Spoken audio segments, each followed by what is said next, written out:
Hey, how's it going, y'all? My name is Rosendo from Major League Hacking. I'm really excited to introduce some folks at Addepar that are going to be talking to us about fintech and how to navigate your way through the industry. Also talking about some amazing job opportunities that you as hackers out there could actually engage with. So be sure to stick around. I've got two other folks that are going to be joining us right now to talk a little bit more about what's upcoming. So without further ado. Hey there, everyone. My name is Carlos, and I'm on the university recruiting team here at Addepar. And with me today, I have Eunice. Yeah, hello, everybody. My name is Eunice Ntiamwa. I'm also the University Talent Program Manager here at Addepar. So welcome all. We're going to be talking about leveling up at Addepar and how to navigate the fintech industry. Before we get to our panel, we have a great panel today. Our CEO, our Chief Technology Officer, as well as our Chief Product Officer, and they'll be interviewed by Ellen. And she is going to be asking some of those hard-hitting questions. But before we get into that, we're going to review a little bit of the AddeU program. And AddeU is our internship program. Rosendo, if you could go on to the next slide, and we can show some of the internship program highlights. So a little bit about the highlights here. Well, it is a 12-week internship program, and that would be running from late May through mid-August. Rosendo, one more slide, please. There we go. And a little bit more about this experience. You're going to be working on a meaningful project. That means that the work that you do here at Addepar will be made live, and that you could see your work take place and you have an impact. So we really think that is important for our interns here at Addepar.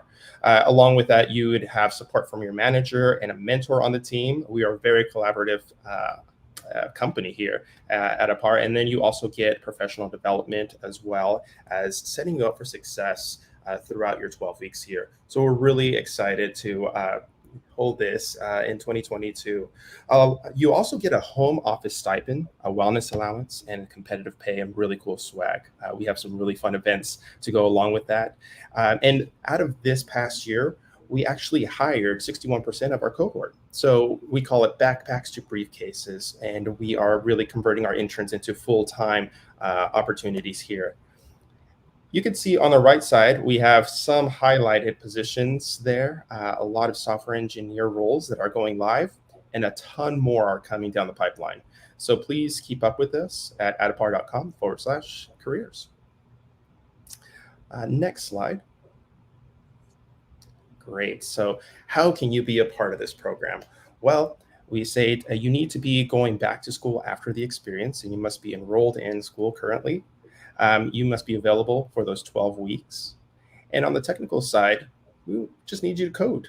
And here are some general languages that we'd like for you to know. And on the soft skill side of things, communication, collaboration, and just the ability to solve complex problems is what we're looking for. So having that growth mindset and taking that challenge on. So again, if you're interested, please check out our career website or reach out to Eunice or myself, and we'll get you connected. Right on. All right, so next slide here. Here is going to be our panel for today. Rosendo, one more slide. There we go. Awesome. All right, so Ellen is going to be interviewing, again, Eric, Rashir, and Dawn today, and she is a manager in engineering. So I'll hand it over to Ellen. You both. Hi, everyone. I'm so excited to be here today. My name is Ellen Jo, and I am currently an engineering manager here at Addepar. I've been at Addepar for the last 3.5, almost 4 years, and it's really been such a great and exciting time, not only for Addepar, but for this industry as a whole. And I'm so excited that we'll be able to spend about the next hour today going over some of the latest developments here. But first, let's actually introduce our panelists today, starting with Rushir Swaroop, our CTO.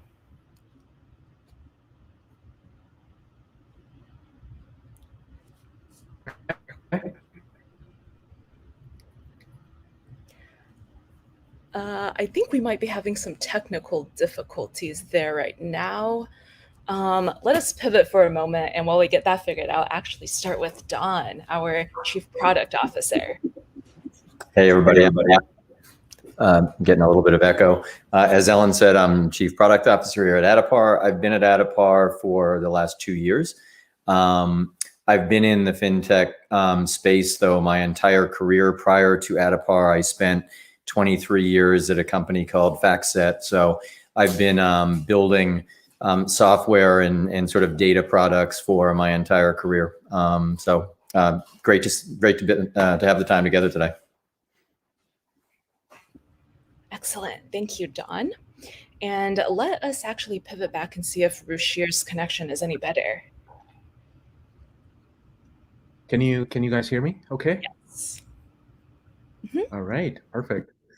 Yeah. So Ruchir Saurabh, I'm the CTO of Addepar. Joined the firm about 1.5 years ago, and I've been building software for all my life. And I came to Addepar about 1.5 years ago, like I said, to solve some of the most complex problems here in the financial services industry. And we're doing it. And I'm really excited about the team we are building, and hopefully with more talent and more folks who believe in solving hard problems and providing simple solutions to some really critical problems, tough problems that have existed for a very long period of time in the industry. Hopefully we can all do it together. So very excited to meet with all of you today. And Ellen, back to you. Thank you, Ruchir. And finally, our last panelist, EP, the CEO of Addepar. Thank you, Ellen. It's really a pleasure to be here with everybody today. I guess building off what both Ruchir and Don and Ellen have shared so far, Addepar is just incredibly passionate about innovating right in the heart of financial services, and we'll get to that in a minute. But first, I just wanted to quickly introduce myself. I've been a really passionate software engineer since I was a kid. I had the fortune of starting a small technology company with my dad actually back in high school when I was about 15. And then, worked at this place called Lehman Brothers that's no longer around from 2003 to 2006. And it was really there that I got to learn how Wall Street operated today, or at that point in time, of course. And in the context of Lehman, what $5 billion a year got you with respect to technology investment? And the answer at that point was not much. And so that's really what compelled me to leave Lehman, join Palantir middle of 2006 when Palantir was fewer than 20 people. And then, after we built out Palantir's finance business and brought that to market at hedge funds and proprietary trading desks and a number of other larger financial services firms, it's what compelled me to leave Palantir and join Addepar beginning of 2013. So, we'll get into some of the specifics, of course, of the problems that Addepar is solving. But it's just been an incredibly just energizing ride, and really just prioritizing R&D fueled innovation to put clients in the middle. So back to you, Ellen. Excellent. Thank you, EP.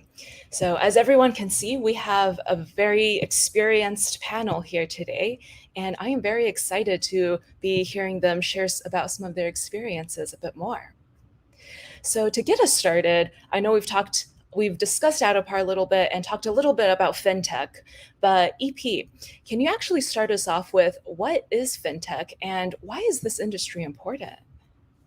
Yeah, great question. Well, FinTech is a thing that didn't have that label or didn't exist when I was graduating college in 2004 because I was searching high and low for it and I couldn't find it anywhere. But if you think about financial services, financial services has been around for many, many, many decades.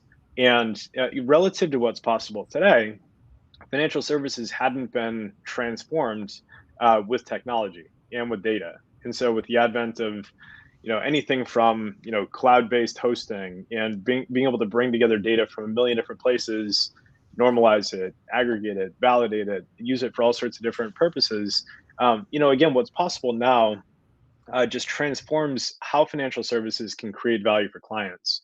And so FinTech as a category is a very broad one. It covers, of course, enterprise SaaS companies like Addepar. It covers Bitcoin, blockchain, payments, all sorts of other areas. But really the whole purpose is how do we use technology right at the heart of financial services to maximize the outcomes, maximize the impact for clients. And if you think about the purpose of financial services, I'm a very deep believer in markets. And I think having market-driven forces be the way that the world is able to efficiently allocate capital, for me, that makes excellent sense. But the problem is when financial markets don't work, as efficiently as they can. Like that's really one of the reasons why I think we've centered on the enterprise side of fintech, where how do we solve that industry problem that had been intractable, and how do we solve it at scale? But just before we dive into the Addepar specific thing, I guess for fintech as a category broadly, like it's really inspiring to see the level of innovation, the level of iteration require basically that's happening in this entire category as a whole. And so, I anticipate, having had financial services go for such a long time without very deep tech fueled innovation, that fintech as a category is going to be around and going to continue growing by leaps and bounds. It's, the basically by any metric, the growth in fintech, the number of new companies spinning up, the attractiveness of this category for top talent around the world, it just continues accelerating. And not surprisingly, the investment and financing landscape fueling companies like Addepar is really ensuring that it's going to continue growing, I think, for many years to come. Yeah, thank you, EP. That was, I think, a very good intro to fintech and really highlights some of the pain points that have been existing in the finance industry for so long. So diving a bit more into that, can you also tell us a little bit more about who Addepar is and what it is that we are doing that's so unique and differentiated in the space? Absolutely. Yeah. So, having been passionate about financial services for such a long time, one of the most remarkable things to me is that some of the largest investment portfolios in the world, the people responsible for making investments, have a really difficult time answering, I think, what we would all consider to be some of the most basic questions, like what do I own, where do I own it, what am I exposed to, and only once you understand the answers to those questions at any time can you like very objectively answer the questions, what should I be doing next? And so while that might be surprising for folks who haven't really been in the heart of financial services, one of the reasons that is simply getting all the data together across broad and deep investment portfolios that span every asset type. So it's not just stocks and bonds, but it's investments in things like private equity and hedge funds and shares of private companies, and the full range of assets that people might have in their portfolios. That's an incredibly challenging problem because custody banks, market data sources, other proprietary data sources hadn't really been built or designed, in a way that standardized data format, data access, data quality. And so, one of the first problems we solved at Addepar, way early days, is actually getting the way we modeled the data about investment products to be very exact and sufficiently granular, and also the way that we capture that data to be really secure and very scalable. And so, solving the data problem first and foremost then allows us to run calculations to compute the results that I was just mentioning. So, how's my portfolio performing? And really giving our clients what they need to slice and dice portfolios in whichever way they choose, get the answers right away, and then share the answers with their clients so that at any moment in time, you have a really clear understanding of where you are now, where you've been in the past, and you can make very thoughtful decisions around investments. And so I'll just spend one more minute contextualizing where Addepar fits into this broader financial services world. Boston Consulting Group does a global wealth report each year, and the report that just came out estimates that there are $250 trillion worth of assets held by individuals around the world. So 250 trillion is obviously a massive number, and the disproportionate amount of that capital is again held in these more complex portfolios that are being run in a very old-fashioned way. They have people with Excel downloading data from bank portals and doing a whole bunch of stuff by hand.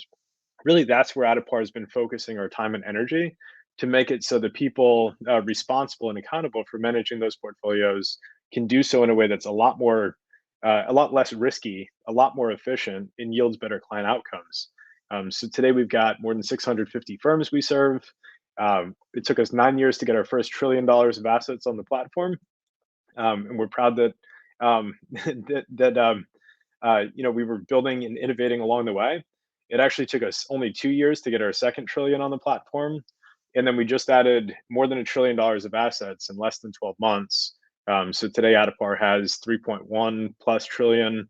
We're adding about 15 billion a week, like clockwork, which really is a testament to the needs and requirements that clients the world over have, in a demonstration that we're actually solving some really significant, really hard problems. Wow, it's really amazing how much really potential and growth there is in this industry and really at Addepar right now. I wanted to ask everyone here, what is your favorite aspect of Addepar's R&D culture? I can start on that. I'd say our build together culture. Carlos mentioned earlier we have a lot of swag. We do have a lot of swag. We have build together T-shirts that most days of the week I have one of those on. Today I have a different one. Those are in the wash. But we've got a lot of really smart and talented people across R&D. So solving problems for our clients, it often requires bringing multiple teams together. And we have a culture where people love to lean in and collaborate. I find it unbelievably energizing and inspiring. So I love that part of our culture. Yeah, and Don, you and I were coordinating the Build Together T-shirt just yesterday. So yes, we have enough of those for everybody. So I completely agree with Don what he said, and I have similar observations. I feel that the way we engage our folks in the most difficult conversations in terms of shaping the company, in terms of shaping the solutions for our clients, I find that incredibly energizing. And if you're starting out in your career and you're looking for a place where you can go and learn, Addepar is definitely a place where you can both share your unconstrained ideas to bring something unique to the table, but at the same time learn from the experts, people who've been doing this for a while, or folks who have very deep industry knowledge. We have really deep engineers and product people, who are constantly challenging the status quo, not just from an Addepar point of view, but also how the conventional solutions that have existed in the industry for all of these years, what have they done well versus what they're not able to do today. So I find that really energizing. I learn from my team every day. And as long as you're a student for life, you will have a really awesome time over here at Addepar. Yeah, I'll round this one out and build off what both Ruchir and Don have shared. I think that first off, we have an incredibly talented team. Everyone at Addepar, I think, is super smart, is passionate, brings a lot to the table.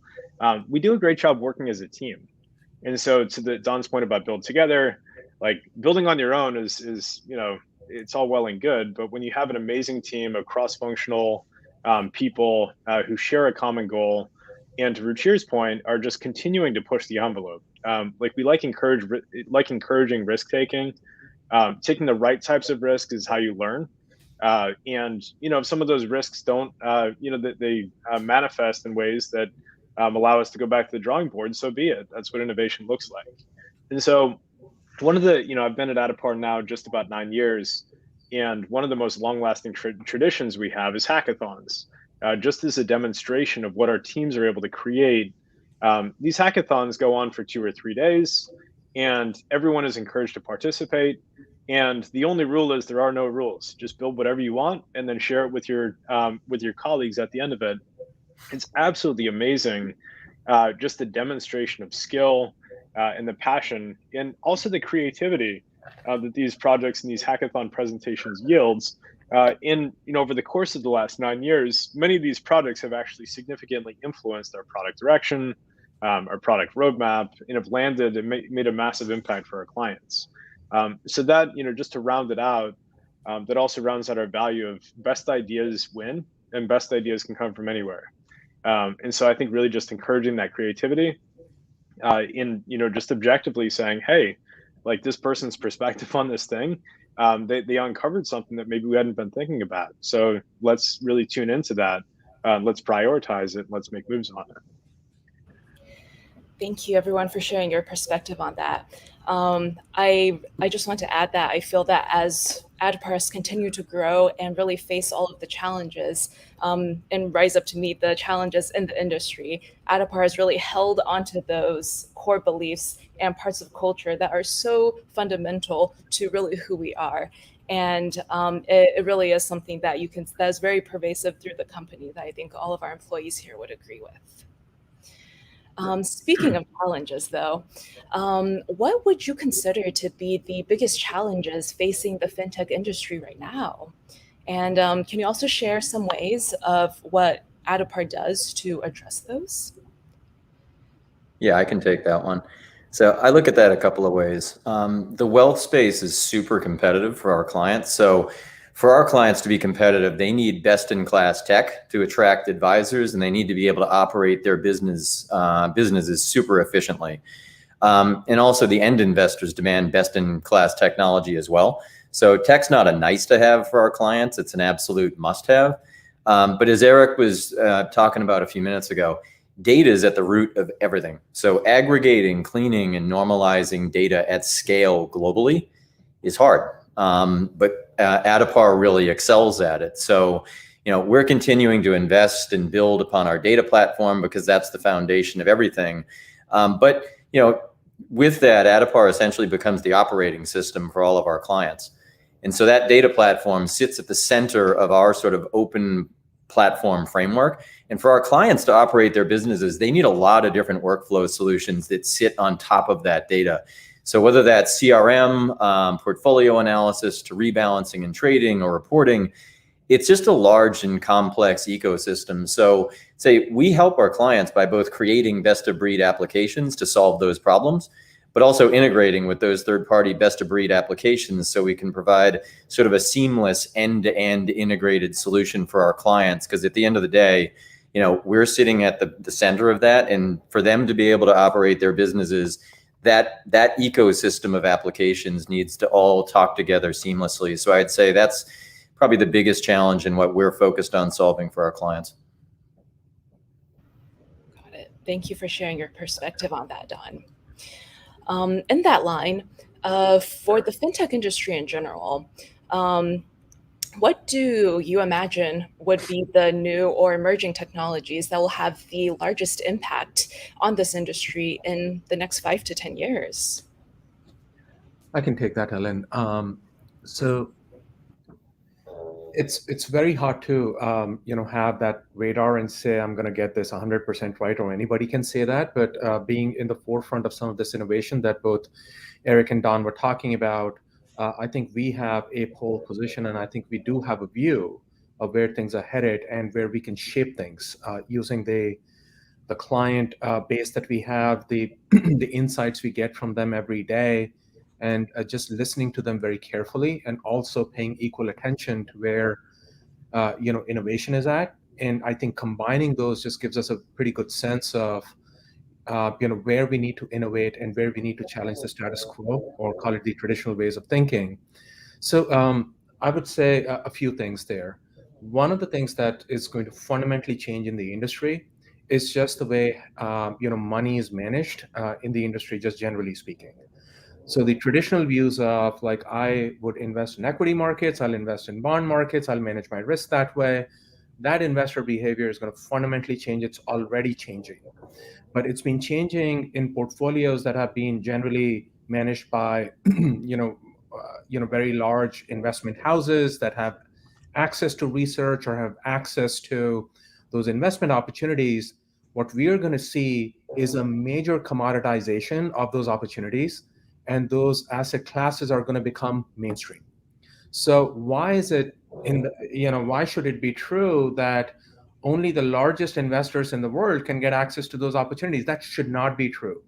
And therefore, as the market opens up and these longer term, longer duration assets, alternatives investments become more mainstream, the platforms that are not going to be able to keep up with these diversification of asset classes are going to become legacy.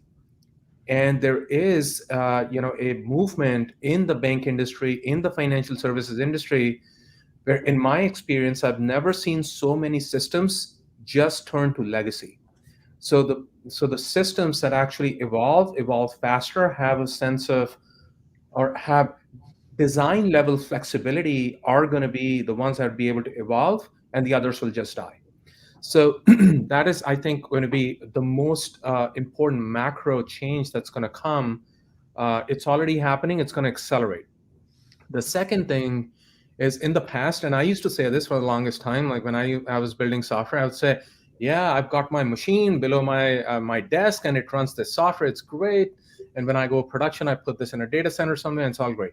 So until that breaks, and then that things don't work. I think what we are seeing at this moment is just the commoditization of cloud.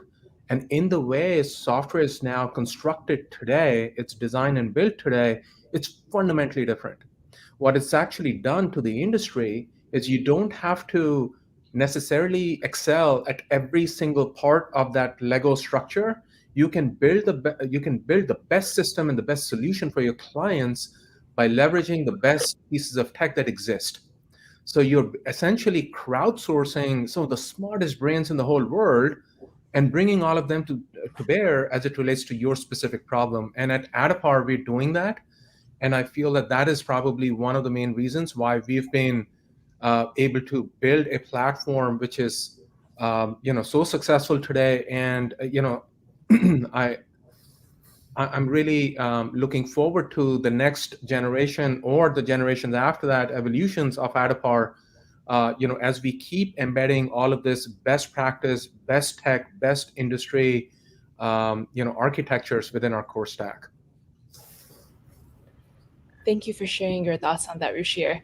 It is really very, very exciting to see how technology and finance are finally starting to merge together.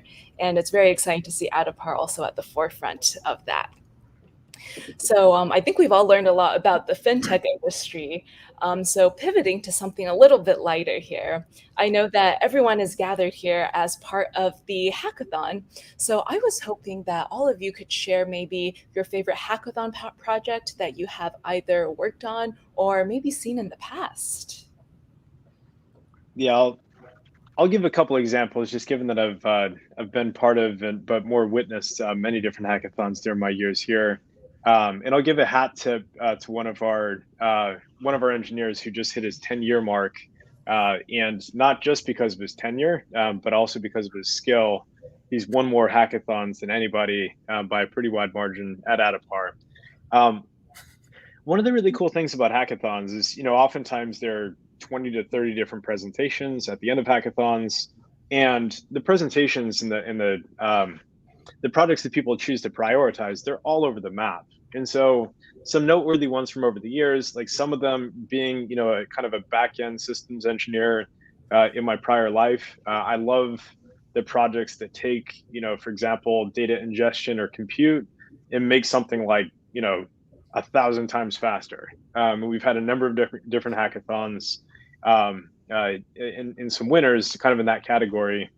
And, it's not because the original thing was, particularly bad. It's just that someone took like a very fresh view, maybe embraced a more modern technology, had some new way of laying out data on disk, and then just ripping through the data in a way more efficient way to deliver results to clients, and take a workflow that might used to have been, hey, click a button, go eat some lunch, and then come back and maybe it's done, to like, you can do it interactively and then you can change your question. And to Ruchir's point about, having that flexibility be built very deeply into the infrastructure, in the architecture, it's just unlocked some fundamentally new use cases for our clients. We're being able to ask questions, change your questions, iterate. It translates into having a much deeper understanding of like clients' portfolios and investment decisions and everything like that. Another project that comes to mind is what's now in production, and we call our inspector tool. So all the stuff that's happening behind the scenes when we're bringing together data from a million different places, we're normalizing it, we're aggregating it, running calculations that are quite complex, is that the user sometimes wants to go pretty deep into, like, why is this the answer? And what all went into it? And what happened along the way? So there was a very clever project that, again, was prototyped and delivered in a hackathon. to really answer that. That is a super hard problem where you have basically a supply chain of data and a whole bunch of different nested calculations. And being able to probe on any part of that was just a massive game changer for our clients. One more that comes to mind, this is years ago, is someone created what's called AddeChat. And so this was a way, given that all of Addepar's clients are in a hosted environment, we just wanted to experiment around with what it would look like, for clients within a certain firm to communicate with their advisor and to have that be a bidirectional use case, but also really just pioneering, are there use cases where facilitating cross-firm chat. So this is one where people can make trades, or they want to talk about a specific investment opportunity or whatever it might be. And so a team was able to pull that off actually over the course of a 2-day period. We didn't end up putting that one into production because there's a whole host of different privacy and security considerations. We want to just make sure that as we do launch stuff, there are specific use cases that are very clear, that clearly add value to clients, and that don't require us to take on kind of unneeded risk. And so that's one example of one where it jogged our thinking, and I do think that there is still a potential there. But that just in full transparency, that one hasn't hit production at this point.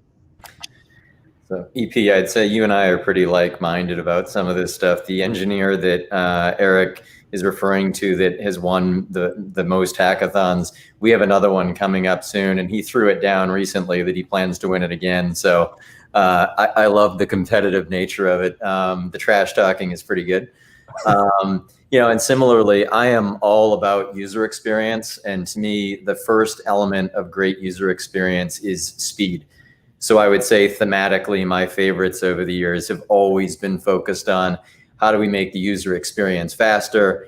We're dealing with big data, and that brings with it, challenging computer science problems that I'm personally just very drawn to. So yeah, all the projects that have focused on crunching large data sets, pre-compute, caching that result in blazing fast user experience, those are always my favorites. Yeah, on that same vein, the project that this person actually completed in 72 hours last year, Eric and Don, you guys would remember, that actually won the hackathon.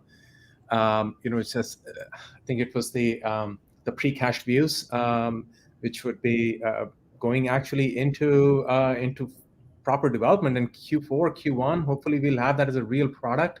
And I love that about a hackathon, where the ideas are just, there are no limits, like you said, Eric, but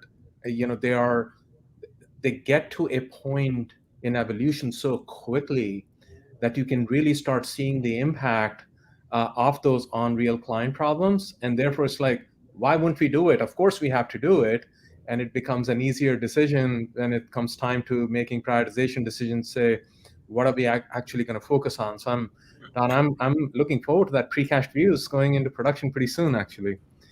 But the one that I do want to call out, I think this is the competitive nature of what we have. And some of these ideas, they're so good. You just can't pick a winner. But there was one that was last year. I remember it very clearly.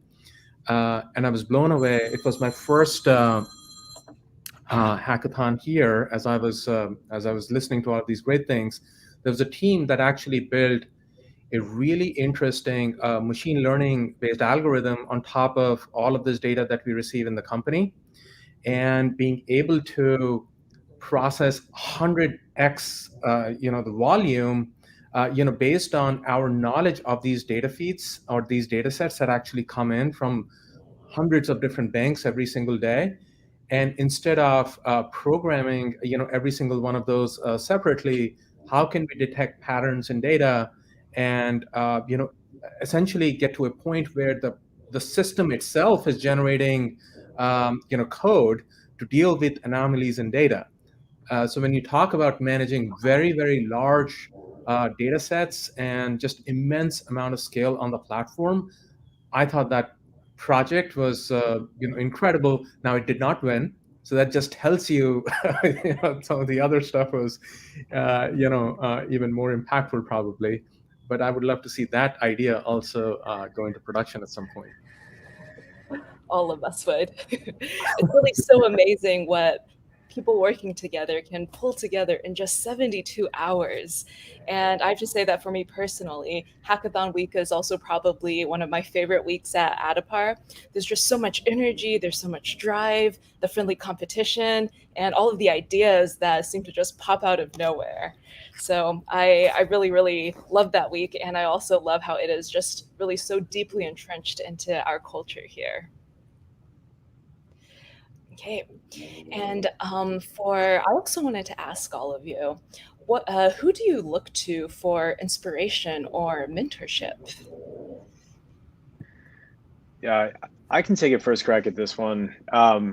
Look, we are in an unbelievably privileged and fortunate position to just be surrounded by incredible humans who bring amazing perspective, and I think have a kindness and a humility and a generosity with their time.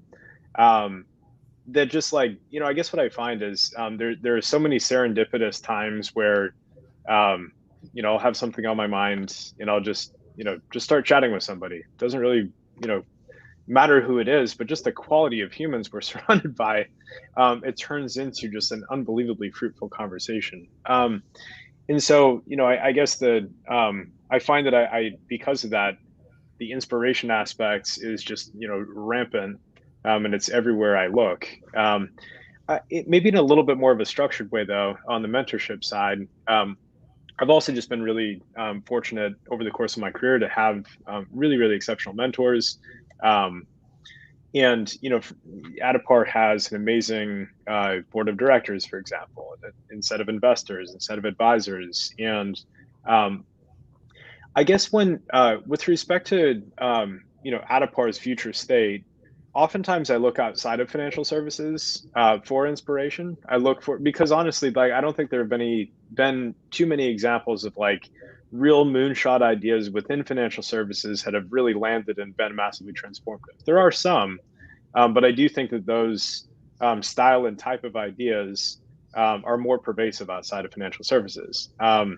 So, way back in 2014, I guess, when I was raising Addepar's Series C financing, we were considering letting an investment firm called Valor Equity Partners invest. And I wasn't as familiar with the firm. We had someone who had made the introduction for us, and I had a lot of trust in that person. But that's the same firm who's backed and had backed at that time all of Elon's companies, since early days. So SpaceX, Tesla, SolarCity, et cetera. And they set me up on a reference call with Elon just to talk about his experience with them as an investor. And that was quite remarkable because, I consider Elon to be one of the most amazing inventors, pioneers, in the history of the world. And so, since that conversation, which was 7 or 8 years ago, I guess, just learning, both from him, but also people sort of in that echelon, if you will, who just like, they think differently. They think big. They want to take moonshots, but they can take these moonshot ideas and have the discipline to break them down into pieces and treat each piece as a tractable piece and build the right cross-functional team so that, very similar to what the vision we have for Addepar of maximizing the impact of the world's capital. You don't do that overnight, and you don't get there in a year, but you have to have that vision to inspire people and to give people something to anchor to. Like, you need that North Star.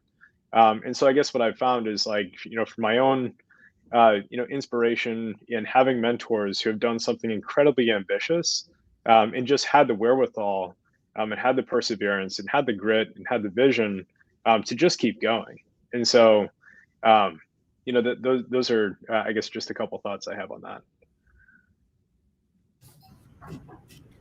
Yeah, I guess for me, I would just say no single person in my case. I would just say, growing up, my parents instilled in me that, hard work and dedication to what you do is the most important thing. So that's sort of how I've always operated. So I find inspiration in working with like-minded people, of which there are many at Addepar. That's pretty much a common theme. So, working with people that want to work hard and work relentlessly to deliver for our clients, that's what I find inspiration in every day.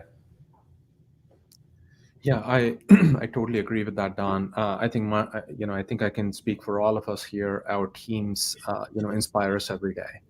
They're some of the most hardworking people that I have ever worked with in my career, and they care very deeply.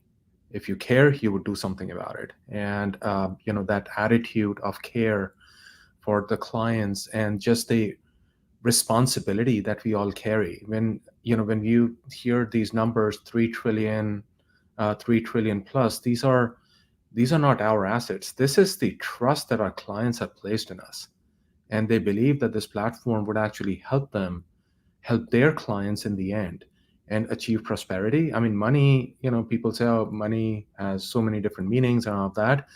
Money is probably one of the most important things in this whole world. Without that, there are a lot of problems. So trusting a platform that helps you, I guess, maximize the impact of what you're responsible for. And at the back end of that, we always, we say to ourselves over here at Addepar that we have, a fiduciary responsibility towards our clients to make sure that they get the best insights, and our clients are able to, achieve the outcomes they're looking for by using our platform. I think it's a huge responsibility. We take that very seriously, and I think on one end it's a huge responsibility. On the other side, it's a pretty big inspiration for us to go and innovate and build something which is truly differentiated and best in class. Yeah. Thank you all of you for sharing your experiences with that. I know that finding inspiration and also mentorship are things that people really wonder about how to really find those 2 points throughout their entire careers. So thank you for sharing all of that. And it's very interesting to hear about how different some of these sources of inspiration can really be. My next question is for each of you. How do you personally measure success, and how do you measure success for the company? I'll take a first swing at that. For me, it's really simple. It's just making our happy clients and making our clients successful. We put our clients at the center of everything that we do. So, from my perspective, we do that and everything else takes care of itself.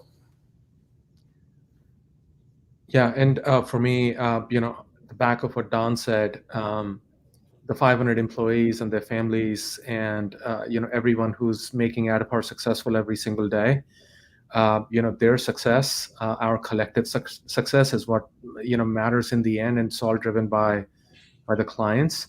So I mean, just creating that connection and driving, I guess, seeing through it and measuring, and every day using that as a mirror to make sure that we're doing the right thing for ourselves and for our employees and for our clients, I think is how I would measure success for everything we do. Yeah, and what Don and Ruchir said, I think they're inextricably linked, right? Everything starts and ends with our team and the people we bring on, and we feel a great deal of responsibility to ensure that each person has the opportunity to maximize their own impact here. And so being in an environment, having a culture that's conducive to having each person grow, really demonstrate that growth mindset and act like an owner in the business. But what all of us are doing every single day at Addepar is just like being maniacally focused on these client outcomes and just saying, what more can we do? And there are many, many small things, some big things that go into that. And just as with any well-run business, we like to have clear goals, clear outcomes we're shooting for, and just using that as an alignment tool, really across the company. But within that framework, giving people freedom to really participate in that and like make it so the best ideas of how to actually hit those goals and outcomes, like really giving and encouraging everyone to participate actively in how ultimately what we choose to pursue and how we choose to pursue it. Great. Thank you for sharing your perspectives on that. And I know that for our audience here today, many are in the stage of exploration or maybe at a very critical time in their lives so far. So what advice do you guys have for individuals early in their career? Optimize on learning. Sorry, over to you, Ruchir. Yeah, I can start, Eric. I know what advice Don would give people, which is work hard and work really, really hard. That's what he tells me every day. Keep it simple, man. Keep it simple. From my perspective, and having gone through the whole cycle of graduating with a computer science degree and thinking about what do I want to do in my with the things that I learned in my college days versus how can I make that impactful in my career. I think one of the things I would say is don't specialize too early.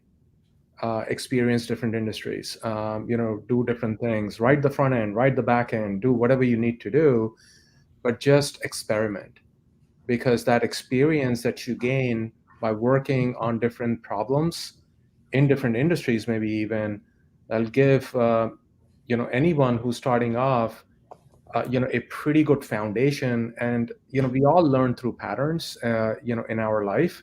The more patterns you have, hopefully you'd be better at doing pattern recognitions in a more kind of expansive way.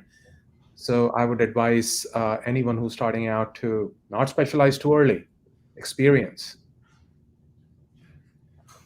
Yeah, I think that's amazing advice, and it fits with my very quick quip on really just optimize on learning. I've seen incredibly talented people optimize on going with the highest bidder, like maximizing the amount of cash, in being in an environment where like the cash is compensating you for just being in an environment where you're not learning. And I think that's just like that's certainly not what I would encourage people to do. On the other side, surrounding yourself with people who challenge you in the right ways to keep growing. Like I think that by to Ruchir's point, not specializing too soon, experimenting around with different types of work, with different types of people in different environments, you'll find and have a higher degree of confidence in ultimately where you land. Excellent. Thank you both for sharing that. And I do want to leave enough time for Q&A, but my last question for you now, and I think it should be very interesting for everyone here, is if you could go back in time, what would you tell your college self? There's some of those things, Ellen, I'm not going to say on this video, but I'll let Don go first so I can think about that for longer.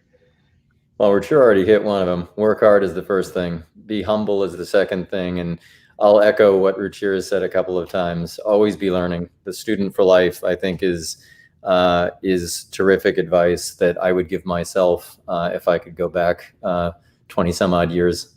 So that's my answer.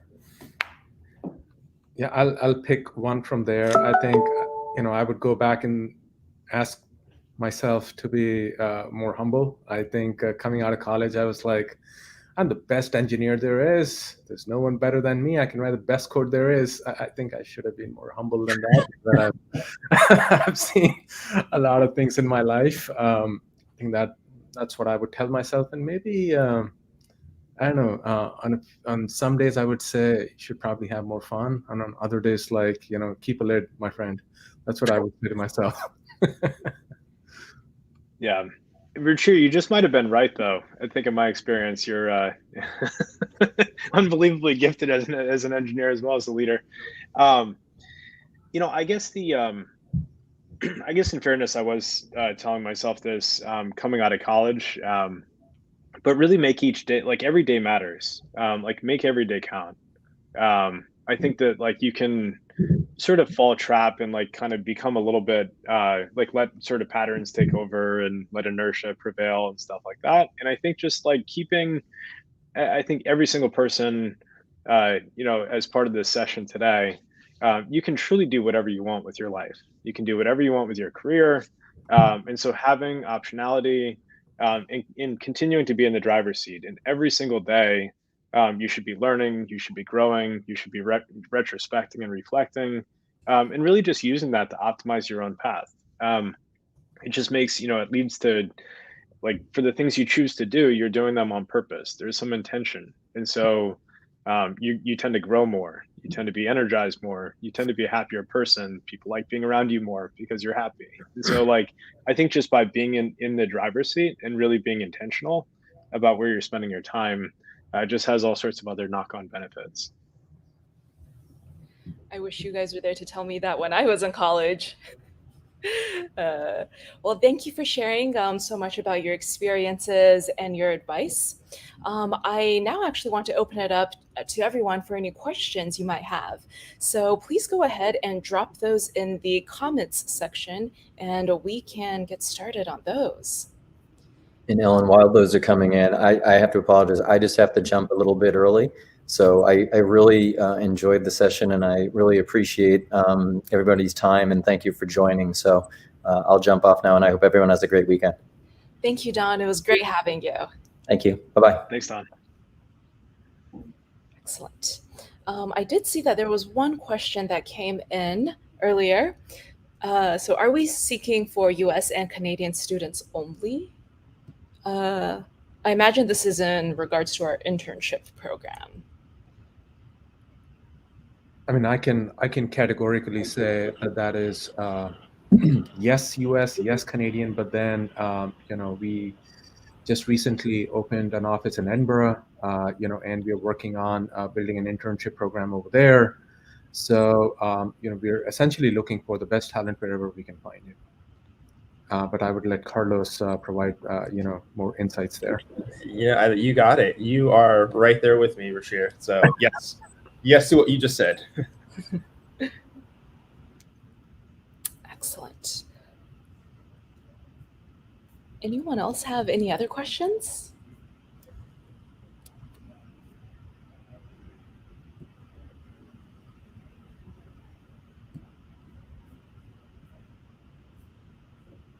Great. Otherwise, Carlos or Eunice or Rushi or EP, is there anything else you would like to share? And just this has been a great conversation, and for the folks who are listening in, I can say from my own point of view that the people that I work with and the team that we're building over here is possibly the best team that I've worked with in my career. And it starts with humility. It starts with best ideas win, as Eric said, and we truly believe in that. And if you're looking for a culture like that to come and innovate on, and many people think of it as like, what is your tech platform? I always say, what is your human platform first? And I believe that we have an incredible set of human beings here who serve as an incredible platform. And when you have a collection of really smart, low ego people, and you throw some of the hardest problems in the world at them, they come up with some of the best solutions. And I truly believe that we have that over here, and I find myself enormously lucky to be a part of this story. So in closing, I would just say, if you're looking for that kind of culture, call us, and this is the right place for you. Yeah, I couldn't agree more. I'm obviously super biased also, but even so, I'm just finishing up a offsite here where we had 80 different CEOs of companies all gathered together and sharing best practices and sharing observations and just sharing thoughts and everything like that. And look, I think we've been really thoughtful and really intentional to create an environment, create a culture that's conducive, to everyone to learn and to grow and to iterate and to evolve. But that paired with having the mission, the vision, the types of clients we have, we're gonna. The only promise I would make is we're not going to be bored anytime soon. And every person who is spending time here is just like, there's no other way to do it than constantly be challenged in the right ways to keep growing, just to keep leveling up. So we're really thrilled that you spent the time with us, over the course of this session, and during the hackathon as well. Thank you, Rushir, and thank you, EP. I think I speak for everyone when I say that we really enjoyed our conversation here today, and best of luck with the hackathon. And I will go ahead and hand it back to Eunice and Carlos for a few last words. Awesome. Well, thank you all so much. This is truly teamwork at its finest, to have Eric and Rashir and Don here. So as you can see, they really care about early career and university recruiting and bringing in talent that way. So Eunice, anything from your side? No, just appreciate everyone who was able to tune in. As we mentioned during the beginning of the conversation, our internship postings are live. So if you've enjoyed this conversation and insight about our culture, as Rashir said, please do apply. Please do give us a call. We're excited to find some really great engineering talent. And add us to LinkedIn. We can continue the conversation. Cheers.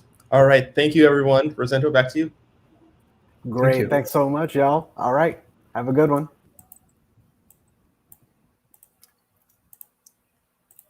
Yeah, that was amazing. I want to thank everyone that just joined us from Addepar.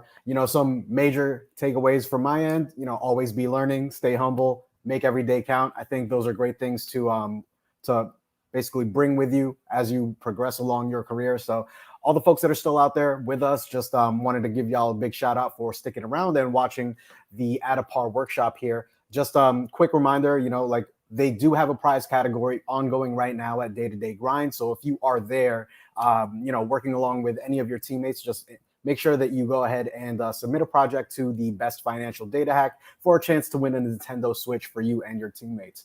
That being said, I really want to thank everyone and have a good day.